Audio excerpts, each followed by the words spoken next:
Hi guys, welcome to or welcome back to the No Gluten Zone. I create content for people with what I call food issues, and that can be food intolerances, sensitivities, allergies, or just autoimmune issues that affect your diet.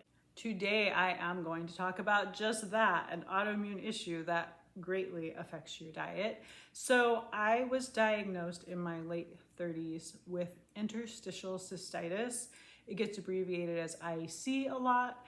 And at one point they were trying to rename it Painful Bladder Syndrome or PBS. I don't know how well that has gone over or not. I still see the name interstitial cystitis everywhere, and I feel like my doctors always call it by that. So this has been quite a journey for me, and I feel like it's a very misunderstood issue. And so I wanted to do a video on this and hopefully help people. I think there are a lot of undiagnosed people struggling with IC. So I don't know if it's connected or not, but in my childhood, like early childhood, I like age 4 to 6-ish that I can remember, I remember having pain when I would urinate, like tremendous pain. When you're a little kid, like that's just like, it's horrible. Like you're afraid to go to the bathroom and urinate because you know it's gonna hurt like so bad. And I was in and out of doctor's offices and they said I had bladder infections. And then later they said that it was just some sort of sensitivity. And so they told my mom to stop putting soap in, like bubble bath in my baths. And she did, and it seemed like the pain went away. So I don't know for sure if that's connected to having IC, if that was like an early indicator that it was there or not, but that does stand out to me in my memory. And then I had many years there with no issues whatsoever. And then in my late 20s, I remember I went in for a physical and they did, just a standard urine test and told me I had a UTI. And I was like, what? Like, I have no symptoms.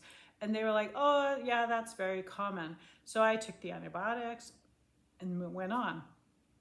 And I think a couple years later, back then I didn't go for physicals like every single year. I used to just go like every few years. And as the years have gone on, I now go, I think starting in my late 40s, I started going every single year.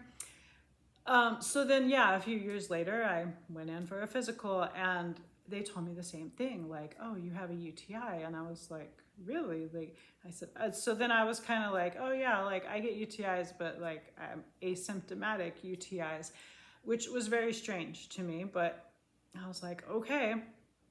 And so time went on and it turned into, like in my late 20s, early 30s, I forget exactly where it started. And then gradually somewhere in there, late 20s, early 30s, it turned into like once a year, I would have like urgency, frequency, sometimes pain. I was grateful that I didn't always have pain. And I would go get my urine checked and they would tell me, oh, you have a UTI. And they told me, there are people who just are really prone to UTIs. And so I was like, okay, I guess I'm one of those people. And I would take the antibiotics. And so it went on, and I was doing research like on all the things to avoid getting UTIs, wear cotton underwear, wipe front to back. Like there's this whole list of stuff. And I was doing all of it and still getting these UTIs and I didn't get it. And as time went on, they did get more painful. And as time went on, it went from once a year to every 6 months.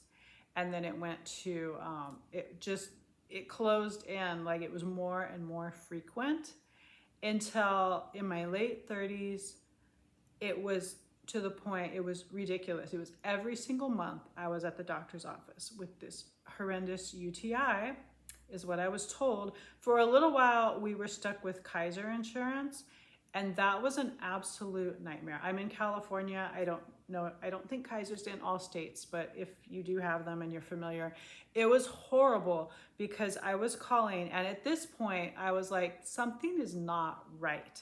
Like, I should not be getting this many UTIs. I don't think this is a UTI. I think there's something bigger going on here.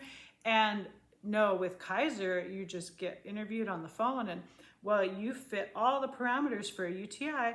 You don't get to see a doctor. We're just going to send an antibiotic to the pharmacy. They did not care that I was like, but something's not right and I need to see a doctor. They did not care. So then it was, I needed to urgently, because that was the insurance through my husband's job, I needed to urgently finish school and get a job and get insurance so I could see a doctor, to not have Kaiser, have normal insurance, and actually see a doctor and say, help me, what is going on? And so I did. I found a doctor and I went. It was a husband and wife working together. They were wonderful people, and they just did not know. And the wife, actually, I saw her at one point because I was always calling, like, I've got this UTI. And they were like, come in. They would dip my urine, and sure enough, you've got a UTI, and put me on antibiotics. And so she told me at one point that I was just the kind of person that was going to need to take an antibiotic every single day for the rest of my life. Now, I was in my 30s, and I was like, there is no way I'm doing that. There has to be another answer to fix this. So then the husband came in the room, though, and was like, no, that's insane, honey. Like, we're not doing that. And I was like, thank you. So that went on and on and on. I actually ended up starting to have allergic reactions to antibiotics, probably because I was just taking way too many of them. I don't know. And I had never been allergic to any medication or anything in my life up to that point, but I started having those issues. So then we started having issues there with that office, my husband and I both. And I'm not going to go into all the details. It's boring. It doesn't matter. We said it's time to find a new doctor. And I thought in my mind, hopefully they will help me figure this out and solve this. So we went to another doctor's office. They were wonderful people. They could not figure it out. They were just like, you're just one of those people. And I was begging and pleading, like, please, like, I will do whatever it takes to fix this situation. Just please tell me what the deal is and what I can do. And, or, you know, just give me something. And I was already trying to do research, but like, give me something more to go off of, you know? And so he finally ran a whole ton of tests. He was pretty insistent that I probably had herpes because people with herpes tend to get more UTIs. And he ran all these tests, and I was like, I do not have herpes. And he was like, maybe you don't know you have herpes. So anyways, he ran all these tests, and he was like so disappointed to find out that I don't have herpes. And I was like, dude. But I know he was just like, he thought he figured it out, and he didn't. And so after all this testing he did, it was all like blood work type testing, he looked at me and said, well, the only other thing I could think is maybe it's something along the lines of interstitial cystitis. And I was like, whoa, I was not even thinking that. I was aware of it because I'm a nurse. I've had patients with it. And I actually knew a friend of a friend who I spent time with who had it and was always talking about it. So I was very much aware of it. The thing is, it's not an infection. And so my mind, they kept telling me like, yeah, you have this UTI, take these antibiotics. I was totally geared at looking at infection. And so what I realized was nobody was doing a culture and sensitivity on my urine. They just dip it and they see that there's white blood cells and there's pus and there's whatever. Yeah, you have a UTI. No one's actually checking, is there bacteria in your urine? Or at least they're not for me. They were not in my case. So this is actually really huge. If you are prone to UTIs, or that's what you're told, make sure they're doing a culture and sensitivity, not just the urinalysis. It's a separate test. A culture and sensitivity takes a couple days to see what bacteria will grow on it. and ask for the copies of those tests. Ask that that gets done, and ask for copies of those things and start seeing, because if nothing's growing, then there's a good chance you're actually dealing with interstitial cystitis like I was. I took all those antibiotics for no reason. Now, one thing I see is people argue like there has to be a bacterial component to it, because when you take the antibiotics, you start feeling better. That is true. There is some sort of component where the antibiotics relieve the inflammation of the IC flare. That's really what you're in. It's not a UTI, it's an IC flare. Your bladder is flared up and there is no infection. But if you take antibiotics, it does help like reduce the inflammation of that flare and you feel better. So people tend to believe that yes, they had an infection and yes, the antibiotics helped. I got to the point before I was diagnosed where I was in the office every single month with this raging UTI. And then it got so bad, it was to the point where the day after I quit my round of antibiotics, I was right back. And the doctors were like, this is insanity. They would dip my urine. I mean, you could see my urine. It doesn't look good. It's all cloudy and you know, it looks terrible. It looks like urine from a UTI. And so they were like, this is crazy. There's like no way you could literally finish a round of antibiotics yesterday and have this bad of a UTI the very next day. They were like, there's just no way. And I was like, I know. So help me figure this out. So anyways, after that doctor gave me that possible diagnosis, that the only other thing he could think of was maybe something along the lines of interstitial cystitis. We were leaving that doctor's office. Again, we were having issues. The doctor was fantastic. His staff there was all kinds of issues we were having there. And we finally decided it was time to just move on. Then we went to, this was around 2012. And we went to the doctor that I still have now. She's so amazing. She was in a different office working alongside her husband, and they divorced over the years and stuff, but she has still been our doctor for all these years. She's wonderful. So I went to her and I told her, I just went for like a physical, and I told her what I had been going through for all these years. And, you know, it was like, I don't know, 10, 15 years at least.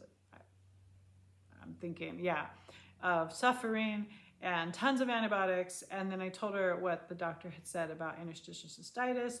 And so she told me that interstitial cystitis is a diagnosis of elimination.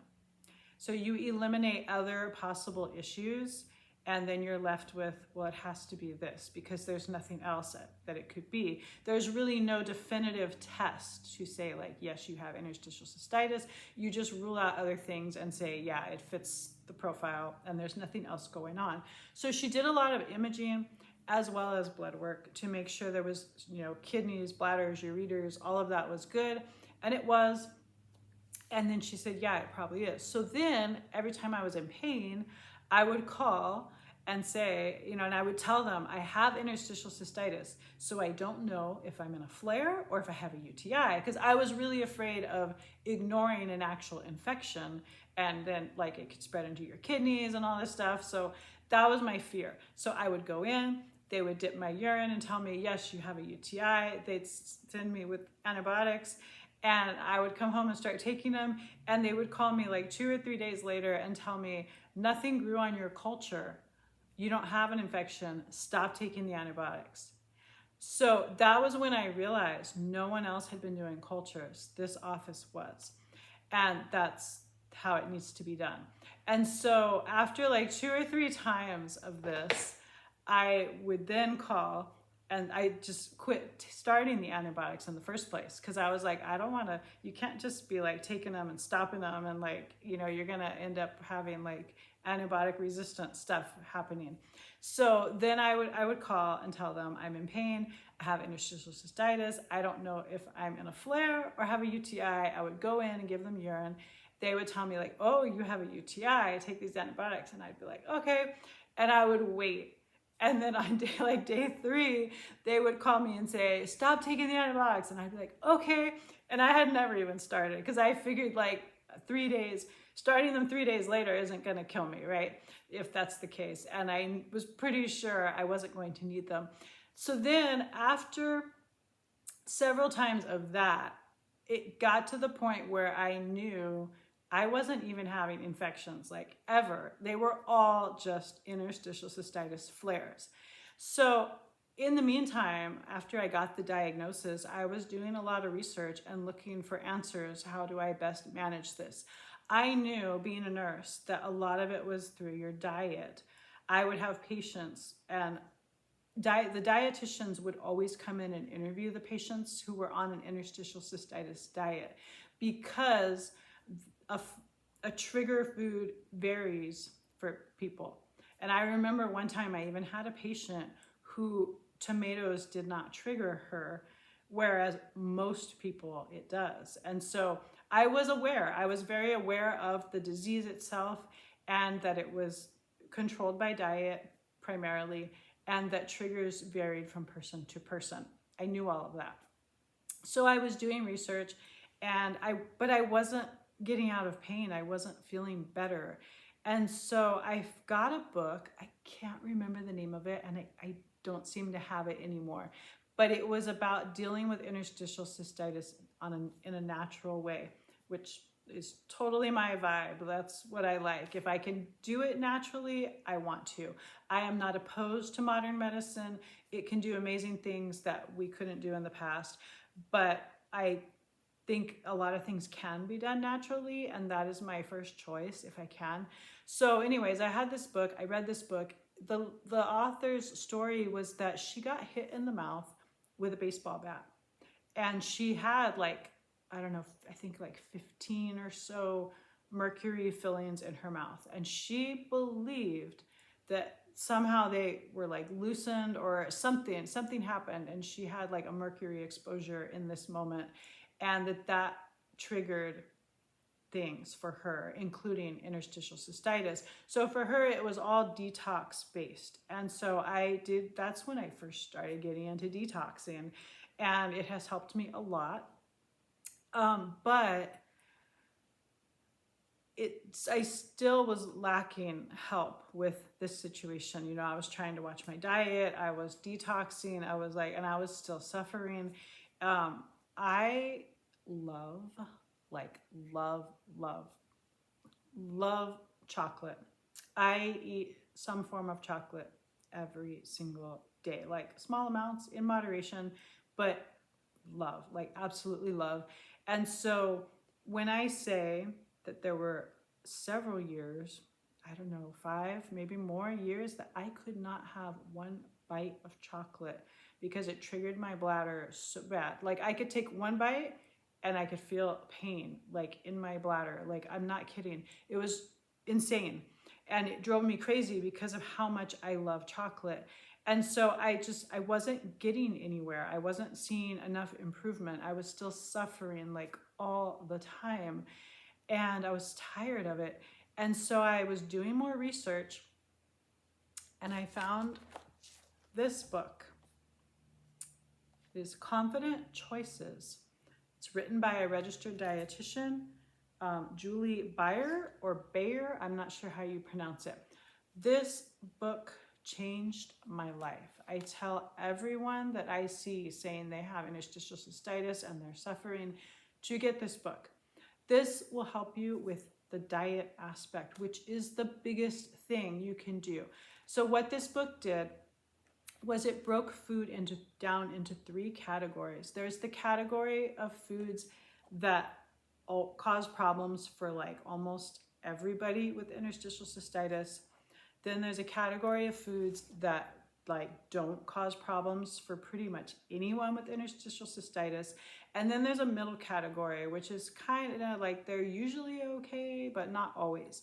And so you start out in the category of things that typically don't trigger anyone. And you just eat foods from that category. And you keep a food journal. I started food journaling with this. And you watch what you ate, and you watch how you're feeling. And I was finally pain-free. It took a little while, but it happened. And I could not believe, because when you're in that much pain, you really do get to the point where you're afraid to eat. Like, you're scared to put anything in your mouth or to take a supplement or a medication or anything, because you don't know what's going to make you hurt and what's not. And you get into this fear cycle, and then all the tension from the fear is just contributing to more pain. And it was horrible. It was absolutely horrible. And I went through it for so long. So this book finally got me out of that cycle. And so then once you are pain-free for a little while, you start introducing foods from that middle category of things that are usually safe, but not always. And you narrow down, you continue keeping your food journal, and you narrow down to what you're okay with or not okay with. And then when you're confident in that area, you can kind of here and there throw in things from the category that's usually problematic. And so chocolate, I'm pretty sure was in that category. And so, yeah, I have healed enough that I have chocolate every single day again. Thank God. I'm so, so grateful for that. And I am like 95% of the time I am pain-free in my bladder. And so what I watch is, if I'm eating like salsa, raw tomato is a real trigger for me, but like a cooked tomato isn't usually, unless I'm eating like a lot of it. So for the things that are usually problematic, I find that I can have a little bit here and there. If I'm eating it like every single day, that's usually when I'll start to have issues. And I'm very watchful, because my first issues are urgency and frequency, not pain. But if I ignore the urgency and frequency, I will end up in pain. So yeah, I most of the time, like almost all the time, I have no bladder pain, no pain with urination, which so many people I meet with interstitial cystitis have just given up, and they think they have to live in pain all the time. And that's really not true. Like, you really need to evaluate your diet and supplements, stuff like that. I would recommend detoxing, but really, really looking at your diet. You really, really need this book. So there are different editions of this. It doesn't have to look like this and be this edition. Just get the Confident Choices book, whatever edition you can find. I will look, when I post this video, I will look online. If I can find any, I will link them in the description box. But I know they can be hard to find sometimes when I've looked, but it was life-changing, absolutely life-changing. I will say this is controversial. I know doctors don't agree with me. A lot of people don't agree with me, but my personal opinion is that undiagnosed celiac disease led to me developing interstitial cystitis. This is based on the fact that I had testing done in my mid-30s at a naturopathic doctor's office. And I actually went there asking about my bladder, because I couldn't get anywhere with regular doctors. And so I went to this natural doctor asking for help, and she never actually got to that answer. But she did do testing for a leaky gut, and I had a leaky gut. And the way they did the testing was, you drink this protein drink, and the proteins are supposed to stay in your gut. And if they end up, and then they test your urine. If they end up in your urine, then they're leaking out of your gut and ending up in your bladder. Well, gluten is a protein, and I know people say it's too big, it can't do that, but all these proteins were big. These proteins are supposed to stay in the gut, and they ended up in my urine. And being a celiac, my immune system attacks gluten. And interstitial cystitis is your own immune system attacking the inside lining of your bladder. It's very much like if you get an ulcer in your stomach, there's a hole or a thinning of the lining of the inside of your stomach. That's why you end up feeling pain. because that protective lining is missing or it's thinning. And so it's the same thing in the bladder. So if you're not understanding what's going on, think of like an ulcer in the stomach. It does help you understand it better. So that lining inside the bladder is either gone or it's thinning. And so then there's nerves there. And if you're eating and drinking acidic stuff, it's going to end up in your bladder, and you're going to feel it then because that protective lining is not there.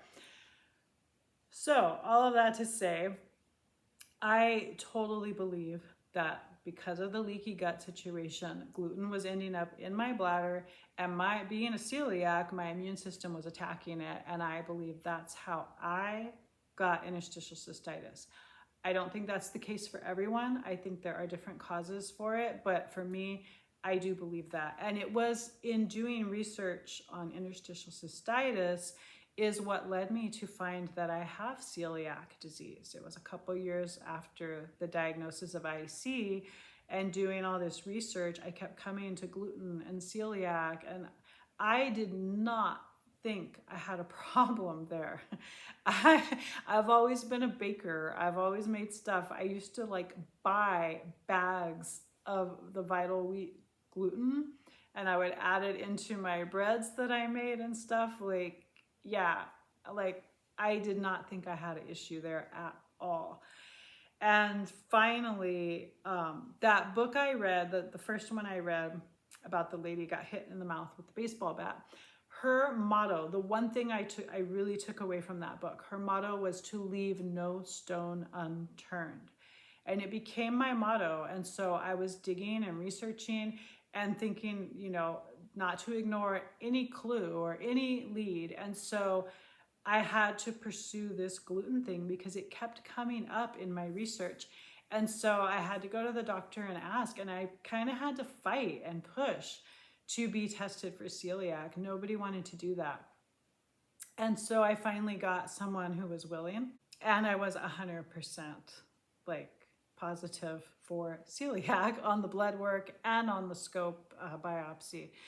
And so then, my son was 2 or 3 at the time, and he was already having all these GI issues, which I had had as a child, and doctors brushed me off, and the doctors were brushing us off with my son.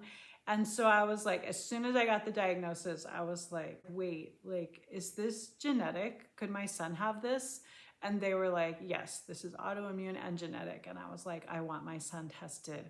And sure enough, he was tested a couple months after me, and he has celiac. The one good thing in this is that my son and I have gone through this together very much, and I am able to teach him things. Thankfully his was caught at a very young age, so there wasn't a lot of damage.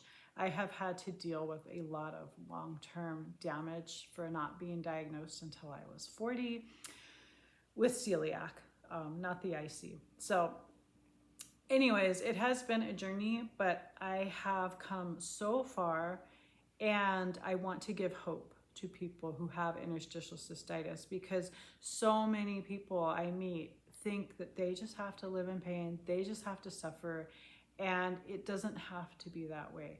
So I hope this is helpful.